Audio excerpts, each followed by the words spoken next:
Bonjour chers élèves et bienvenue sur ma chaîne.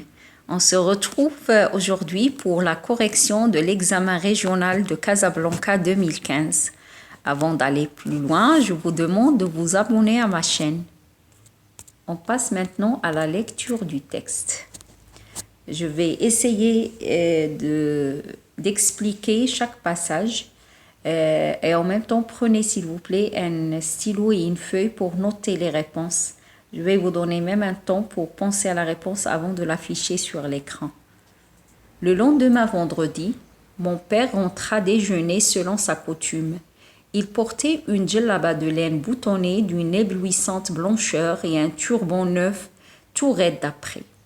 Alors, dans ces deux premières lignes, dans ce premier passage, le narrateur parle de ce que son père avait l'habitude de faire chaque vendredi, c'est de déjeuner chez lui, de déjeuner à la maison. Parce qu'au cours de la semaine, il déjeune dans l'atelier et le seul jour où il vient prendre le déjeuner avec les membres de sa famille chez lui, à sa maison, c'était le vendredi. Et la phrase qui montre ça, c'est « selon sa coutume ». C'est une expression qui montre que son père avait l'habitude de manger chez lui chaque vendredi. Pour la deuxième phrase, il est en train de donner une description vestimentaire. Il décrit ce que portait son père ce jour-là. Il portait une djellaba de laine boutonnée, très blanche et un turban neuf. Le repas fut servi par ma mère. Le menu était particulièrement soigné. Nous mangeâmes du mouton aux artichauts sauvages, du couscous au sucre et à la cannelle et pour finir une délicieuse salade d'orange à l'huile d'olive. Là, il est en train de décrire le menu, de quoi se composait le menu. Il se composait du mouton aux artichauts sauvages, du couscous au sucre et à la cannelle et aussi une délicieuse salade d'orange à l'huile d'olive. Nous sirotâmes de nombreux verres de thé à la menthe et après, ils buvaient du thé.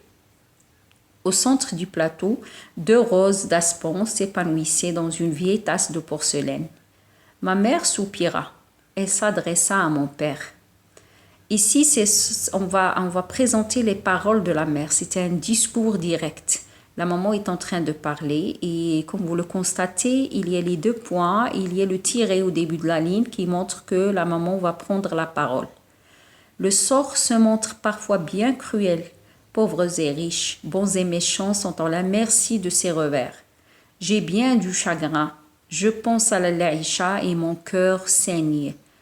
Dans ce passage, la maman est en train d'exprimer son sentiment de chagrin pour la laïcha, son amie intime, parce qu'elle a un problème.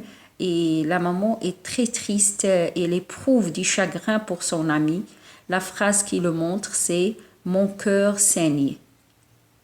Je n'ai pas voulu t'ennuyer hier soir avec les tristes événements qui se sont déroulés dans la journée. Mon père prêta une oreille attentive. Alors le père là, il était en train d'écouter attentivement ce que disait les Zoubida, ça veut dire ce que lui racontait sa femme. Il écoute attentivement. Elle poursuivit. Moulay el-Arbi, le mari de la Laïcha, s'est disputé avec son associé, un certain Abdelkader, fils de je ne sais qui. Alors là, il vient d'évoquer la source du problème de l'Aïcha. C'était que son mari, Moulay el-Arbi, s'est disputé avec son associé Abdelkader. Il y avait un problème entre Moulay el-Arbi et son associé Abdelkader. Et ça se voit que la Zoubida est très furieuse, elle est en colère parce que Abdelkader s'est comporté d'une façon inconvenable avec Moulay el-Arbi. Et c'est ce qu'elle va raconter par la suite. Elle leva les yeux au plafond pour invoquer. Dieu écarte de notre chemin, de celui de nos enfants et les enfants de nos enfants, tous les fils du péché qui se présentent le sourire aux lèvres et la poitrine pleine de ténèbres. Sois notre protecteur et notre mandataire. Amin. Cet Abdelkader, ce fils de l'adultère, ce disciple de Satan, ne possédait pas une chemise propre quand Moulay el-Arbi le prit comme ouvrier dans son atelier à Méchatine. Il le traita avec bienveillance. lui prêta de l'argent, le reçut souvent à déjeuner ou à dîner. Abdelkader se montrait poli et même obséquieux. Il chantait les mérites de Moulay el-Arbi, louait sa générosité, son bon caractère et la noblesse de ses sentiments. Tous les deux travaillaient beaucoup. Les babouches brodées jouissent auprès des femmes de Fès d'un grand succès. La production de Moulay el-Arbi et de son ouvrier avait bonne réputation. Abdelkader songea à se marier. Moulay el-Arbi l'encouragea dans cette voie et Lalla Aïcha lui trouva une jeune fille digne d'éloge. Les mariages coûtent toujours très cher. Malgré ses nuits de veille, Abdelkader n'avait pas su économiser. Il se trouva assez gêné lorsqu'il fallut une dot à sa fiancée. Il eut recours à son patron. Moulay el-Arbi réussit à assembler 80 rials. Il les lui versa sans méfiance. Il commit la faute de lui avancer cet argent sans établir de papier de reconnaissance de dette. Pour permettre à Abdelkader de gagner davantage, il l'associa à son affaire. Sais-tu comment ce fils du péché l'a remercié de ses bienfaits? Mon père ne savait pas. Ma mère ne lui laissa d'ailleurs pas le temps de répondre. Bon, ici, la mère vient de raconter l'histoire de Moulay el-Arbi et c'est quoi ce problème qu'il avait avec Abdelkader. Alors, Abdelkader, au début, il était pauvre, il est venu travailler chez Moulay el-Arbi. Et Moulay el-Arbi, il a beaucoup aidé et quand il voulait se marier, il lui a prêté de l'argent, mais il n'était pas méfiant. Il lui a donné cet argent sans établir un papier de reconnaissance de dette. Ça veut dire qu'il n'avait aucune garantie. Il lui a donné comme ça l'argent. Et après, il s'est avéré que Abdelkader était ingrat, et il était traître parce qu'il a trahi son maître. Et il y avait un problème entre les deux. Et non seulement Moulay el-Arbi l'a aidé en lui donnant de l'argent, mais il a fait de lui son associé. Et c'était l'erreur commise par Moulay el-Arbi et Abdelkader n'était pas digne de cette confiance. Voilà, c'est ça le problème que la maman vient d'expliquer à son mari. Passons maintenant à la découverte des questions qui accompagnent le texte. Et comme d'habitude, les deux premières questions portent sur la contextualisation du texte.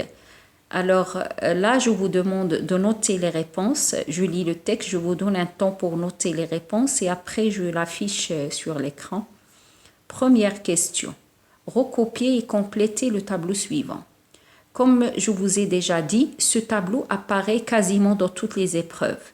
Vous trouvez ce tableau là où on vous demande de trouver le nom de l'auteur, le titre de l'œuvre, le genre de l'œuvre, la date de publication et tout ça. C'est-à-dire ce sont des informations que vous devez apprendre. Et bien sûr, selon chaque œuvre, ça veut dire ça dépend de l'œuvre. Pour la boîte à merveilles, c'est ce qu'on va voir dans cette épreuve. Et vous devez aussi connaître ces informations concernant l'autre œuvre, Le dernier jour d'un condamné ou encore Antigone. Commençons par le titre de l'œuvre. Alors, ce texte est extrait de quelle œuvre? Bien sûr, il s'agit de la boîte à merveilles. Deuxième question, quel est son genre littéraire? C'est un roman autobiographique. Quel est le personnage principal? Le personnage principal est Sidi Mohammed. L'auteur, ça veut dire qui a écrit la boîte à merveilles. Et vous êtes censé connaître toutes ces informations. L'auteur est Ahmed Sfraoui. Numéro 2. Ça, c'est une question aussi qui se répète dans les épreuves. Situez ce passage dans l'œuvre en choisissant l'une des trois propositions suivantes. Alors, pour les élèves qui ont bien lu l'œuvre, ou au moins ils ont bien lu le chapitre dans cet texte d'où on a pris ce passage, ils doivent savoir, ou bien ils doivent situer exactement le passage dans l'œuvre. On vous propose ici 3 réponses. Réponse A, juste après la visite de Lalla Aïcha et de Lalla Zoubida à Sidi Ali Bourelb. B. Juste après le retour de Ma'allim Abdeslam et de Sidi Mohamed de chez le coiffeur. C. Juste après la visite rendue par Lalla Zoubida à Lalla Aïcha chez elle à Zanqat Hijama. Donc, je vous laisse réfléchir.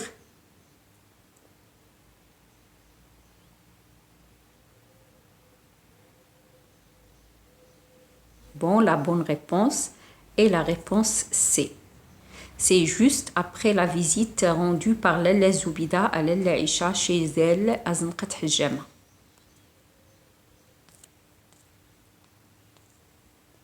Passons maintenant à l'analyse du texte, les questions concernant la compréhension.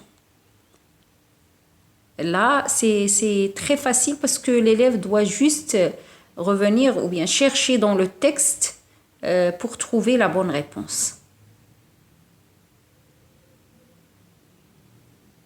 Ça veut dire que ces questions ont une relation avec l'extrait, non pas avec tout le chapitre. Tu n'as qu'à chercher dans l'extrait la bonne réponse.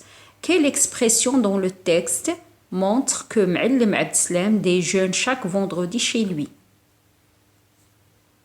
J'ai déjà mentionné cette information dans le texte. Quelle expression dans le texte montre que Ma'allim Abdeslam déjeune chaque vendredi chez lui? Ça veut dire qu'est-ce qui montre que Ma'allim Abdeslam a l'habitude de prendre son déjeuner à la maison? Alors, l'expression c'est selon sa coutume.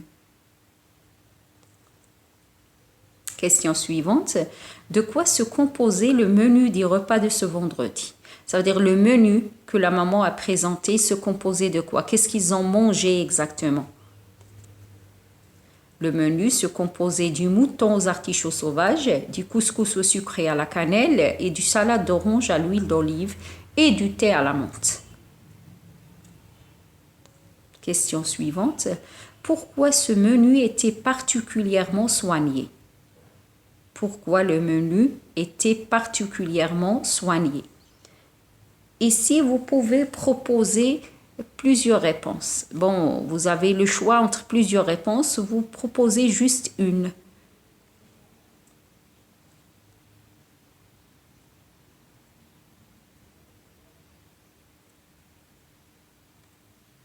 Alors, il vous suffit de lire le passage où on parle de ce menu pour savoir pourquoi il était particulièrement soigné. Première proposition. Le menu était particulièrement soigné parce que le père était présent.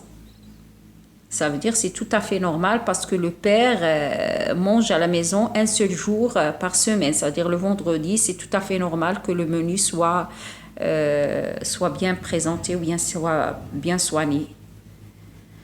Deuxième proposition. Le menu était particulièrement soigné parce qu'il comportait de la viande. Quatrième proposition. Le menu était particulièrement soigné parce que c'était un jour sacré, le vendredi. Question suivante. Lalla Zoubida fait plusieurs reproches à Moulay El-Arbi. Citez-en deux. Alors là, quand Lalla Zoubida raconte le problème de Moulay El-Arbi avec Abdelkader, elle n'a pas reproché seulement à Abdelkader ce qu'il a fait. Il a reproché même des choses à Moulay El-Arbi. Moulay El-Arbi aussi a une part de responsabilité dans ce qui s'est passé avec Abdelkader. C'était pas seulement Abdelkader le fautif, mais Moulay El-Arbi a commis quelques erreurs. Donnez deux exemples. Et Lalla Zoubida, dans son discours, il a parlé de ce que, ou bien les fautes commises par Moulay El-Arbi. Alors, vous cherchez deux réponses dans le texte, deux exemples du texte.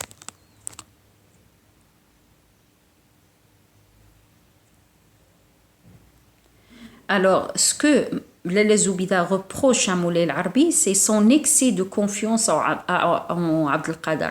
Parce que Moulay El-Arbi a exagéré en faisant confiance. Ça veut dire chacun qui donne de l'argent sans avoir de garantie, celui qui aide l'autre sans se méfier, aussi faire de lui son associé, tout ça c'était un excès de confiance. Deuxième réponse, on peut dire également son manque de méfiance. Ça veut dire il n'était pas méfiant. Il n'a pas fait attention en faisant tout ça. Il n'a pas penser que Abdelkader peut le trahir ou bien peut être ingrat. Et aussi son absence de prudence, parce qu'en faisant tout ça, il devait être plus prudent. Ça, c'est selon les Zoubida. Et il y a une autre réponse, sa faute de ne pas avoir établi un papier de reconnaissance de dette.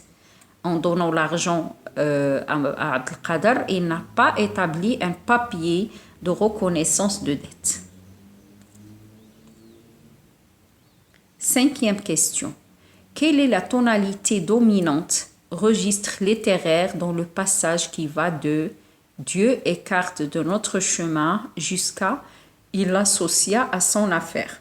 De quel registre littéraire s'agit-il? On a ici, et bien sûr, en donnant le registre littéraire, vous devez justifier votre réponse.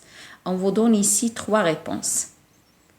C'est comique, satirique ou épique. J'explique les termes d'abord. Comique, c'est quelque chose de drôle. Ça veut dire que la maman, en parlant de Abdelkader et son histoire avec Moulay Al-Arbi et comment Abdelkader s'est comporté avec Moulay Al-Arbi, tout ce discours, quelle est la tonalité dominante dans ce discours? Est-ce que c'est comique? Comique, c'est drôle, c'est quelque chose qui fait rire.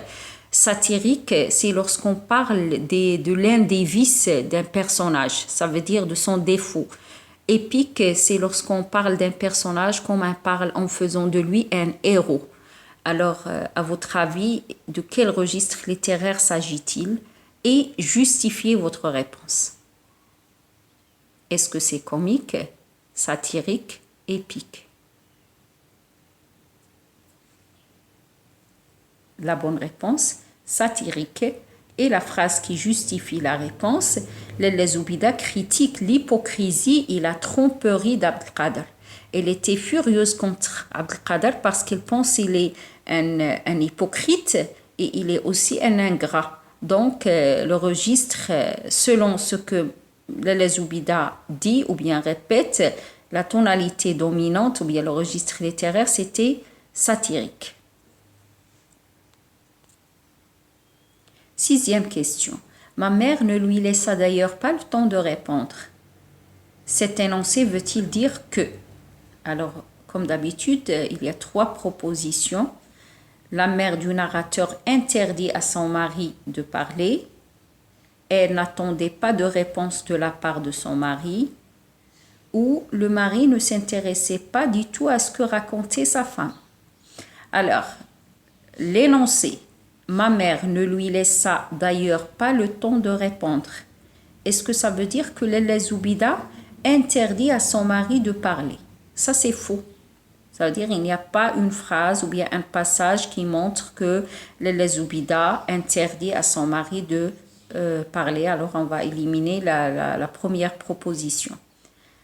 Passons directement à la dernière proposition. Le mari ne s'intéressait pas du tout à ce que racontait sa femme. Si vous vous rappelez bien, il y a une phrase dans le texte. Le mari prêtait une oreille attentive à sa femme. Ça veut dire que le mari de la Zoubida était en train d'écouter sa femme attentivement. Donc, on va éliminer aussi la dernière proposition. Donc, la proposition correcte, c'est B. Elle n'attendait pas de réponse de la part de son mari. Ça, c'est la bonne réponse. 7e question. Je n'ai pas voulu t'ennuyer hier soir. Cet énoncé fait-il partie du récit ou du discours, justifié par 2 indices? Alors, je n'ai pas voulu t'ennuyer hier soir. Là, ça se voit bien qu'il y a une personne qui parle. Donc, est-ce que c'est du récit? Ça veut dire quelqu'un raconte, ou bien un discours, ou bien quelqu'un prend la parole. Et vous devez justifier votre réponse. Si c'est la maman qui parle. Je n'ai pas voulu t'ennuyer hier soir. Donc, c'est un discours et le pronom personnel je désigne le locuteur et T' désigne le destinataire. Le locuteur ici, c'est la maman, c'est la mère, c'est les Zoubida et le destinataire, c'est le père. Il y a aussi un autre indice, le temps du discours, c'est l'emploi du passé composé. Ça, c'est un temps qu'on utilise dans le discours direct. Repère temporel qui renvoie au moment de l'énonciation en utilisant le mot hier. 8e question. Je pense à l'Aïcha et mon cœur saigne. On a dit que Lalla Zoubida ici veut décrire son sentiment, le sentiment de chagrin, de tristesse, en disant mon cœur saigne. De quelle figure de style comporte, ou bien quelle figure de style comporte cet énoncé? Ça veut dire de quelle figure de style s'agit-il dans mon cœur saigne?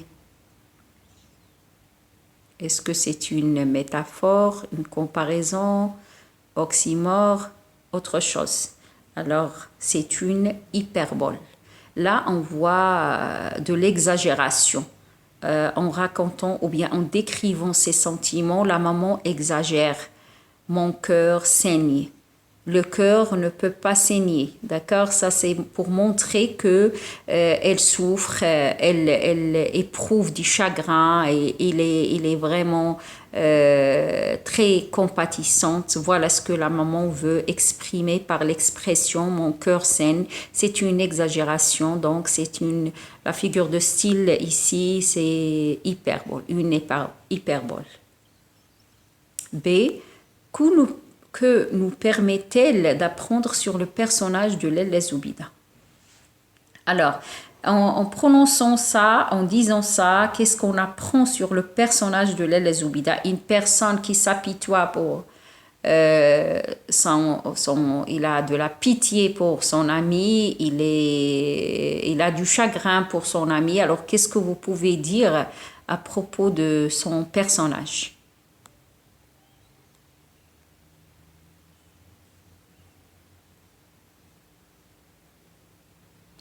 On peut dire que Lalla Zoubida est une femme sensible et compatissante. Elle est profondément touchée par ce qui arrive à son ami intime et exprime clairement sa douleur ou bien sa souffrance.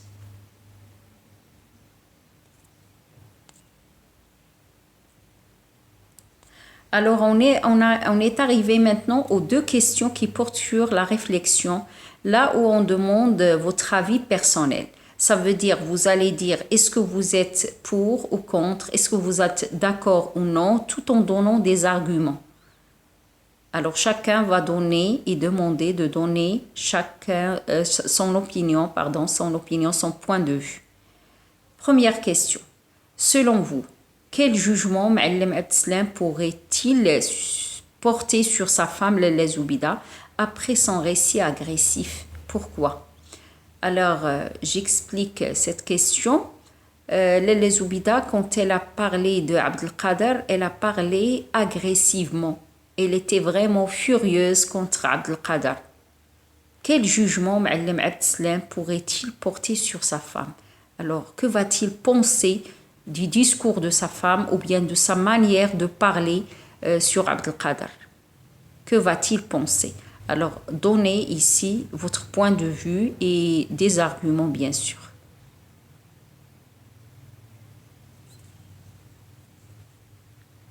Ou bien dites ce que vous pensez en justifiant votre point de vue. Et comme d'habitude, je vous propose un exemple. Ça veut dire que vous pouvez donner une réponse différente, vous pouvez donner une réponse en fonction de ce que vous pensez, mais prenez ça comme exemple. Ma'alem Abdeslam pourrait porter sur sa femme un jugement négatif en lui reprochant son niveau de langue et en critiquant sa manière hâtive de porter des jugements en se basant sur une seule version des événements. Bien sûr, Lalla Zoubida est furieuse contre Abdelkader, même s'il ne le connaît pas, il n'a pas entendu la version de Abdelkader. Il a juste entendu ce que peut-être Lalla Aïcha lui a raconté. Et il a porté un jugement sur Abdelkader, ce qui est injuste. Normalement, il doit écouter aussi la version de Abdelkader. Peut-être qu'il est victime, peut-être qu'il a des raisons qui l'ont poussé à agir ainsi. Alors, il avait tort de porter un jugement contre une personne qu'elle ne connaît pas. Voilà, et peut-être que Ma'allim Abdeslam ne va pas apprécier ce que Lalla Zoubida dit sur Abdelkader, ou bien il ne va même pas apprécier la façon dont elle parle parce qu'il a utilisé des mots inconvenables et il a exagéré un peu en exprimant son point de vue sur le comportement de Abdelkader. Question 10. Partagez-vous le jugement sévère de Lalla Zoubida à l'égard de Abdelkader? Justifiez votre point de vue. Alors, est-ce que tu es d'accord avec le jugement de Lalla Zoubida? Est-ce que, à la place de Lalla Zoubida, tu aurais réagi de la même manière? Est-ce que tu aurais un jugement sévère comme celui de Lalla Zoubida à l'égard d'Abdelkader, ou bien tu vas te comporter d'une autre façon? Alors, qu'est-ce que tu penses? Tu écris ton point de vue tout en justifiant votre point de vue, bien sûr.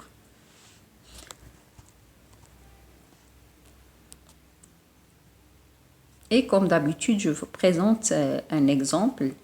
Je ne peux pas partager le jugement sévère de Lalla Zoubida à l'égard d'Abdelkader car il émane une seule version, celle de son ami intime.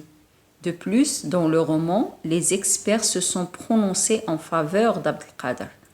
Donc, alors tu ne peux pas partager, par exemple, on peut dire que je ne peux pas partager le jugement sévère de Lalla Zoubida parce qu'elle n'a pas entendu Abdelkader parler, il n'a pas demandé à Abdelkader de se défendre. Il ne le connaît pas, il a juste, son jugement est basé sur ce qu'il a entendu de la bouche de son ami intime.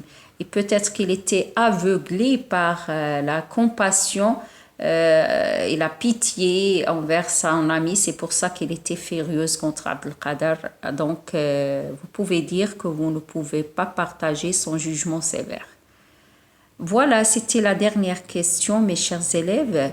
Pour la production écrite, comme je vous ai déjà dit, il y a des vidéos consacrées au travail de la production écrite. Et sur ce, je vous dis bon courage, bonne continuation et à très bientôt.